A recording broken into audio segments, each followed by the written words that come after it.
দ্রুত সময়ের মধ্যে এই কুলাঙ্গারকে আইনের আওতায় এনে ফাঁসি দ্রুত কার্যকর করতে হবে।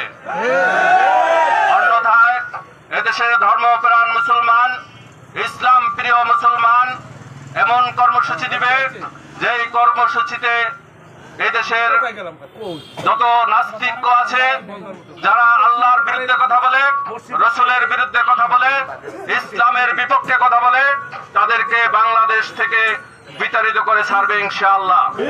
বিশ্ববিদ্যালয়ের এক কুলাঙ্গার আমাদের আসমানি কিতাব কোরআনকে যেভাবে অপমান করেছে, আমরা এর তীব্র নিন্দা ও প্রতিবাদ জানাই।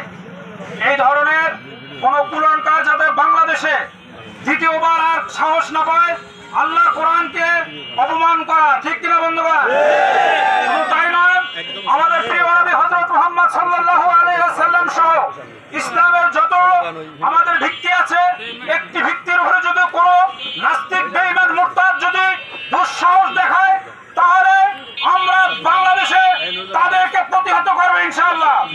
আমরা প্রশাসনের দৃষ্টি আকর্ষণ করছি, যারা এই সমস্ত কাজের সাথে জড়িত তাদেরকে অনতিবিলম্বে আইনের আওতায় নিয়ে সর্বোচ্চ শাস্তি, ফাঁসির কাঠগড়ায় দাঁড় করাতে হবে। এই দেশে আমরা জানি যে সাধারণ মানুষ যারা বাংলাদেশি, আমরা এর আগেও জানি যে শেখ মুজিবুর রহমানের ব্যাপারে কটূক্তি করলে দেশে শাস্তি হয়, তাদের বিচার হয়, সেই সমস্ত মানুষের বড় ধরনের শাস্তি হয়েছে আমরা দেখেছি। কিন্তু সর্বকালের মহামানব যিনি হযরত মুহাম্মদ রাসূলুল্লাহ সাল্লাল্লাহু আলাইহি ওয়াসাল্লামকে শান্তির বার্তা হিসেবে আল্লাহ রাব্বুল আলামিন দুনিয়া প্রেরণ করেছেন, তার ব্যাপারে কোনো কটূক্তি করলে এই বাংলাদেশে কোনো শাস্তির আইন নাই, এই আইনেও আমরা নিন্দা জানাই।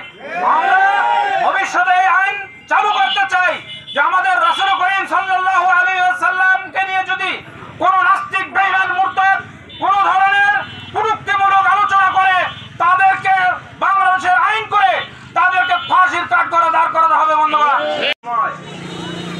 আমরা কি জন্য রাস্তায় নামতে বাধ্য হইলাম আপনাদের জানা থাকার দরকার আছে যে কিছু কুলাঙ্গার মাঝে মাঝে উদয় হয়।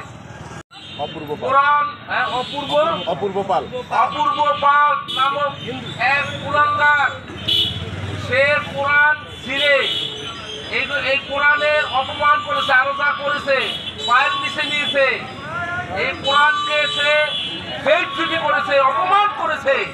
তার প্রতিবাদে আজকে আমরা এই বিক্ষোভ মিছিল করতে বাধ্য হইলাম।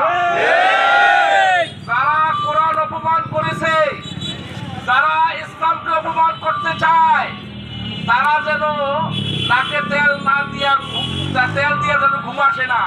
এদেশের তাওহীদি জনতা জাগ্রত আছে তোমাদেরকে সমুচিত জবাব দেওয়ার জন্য।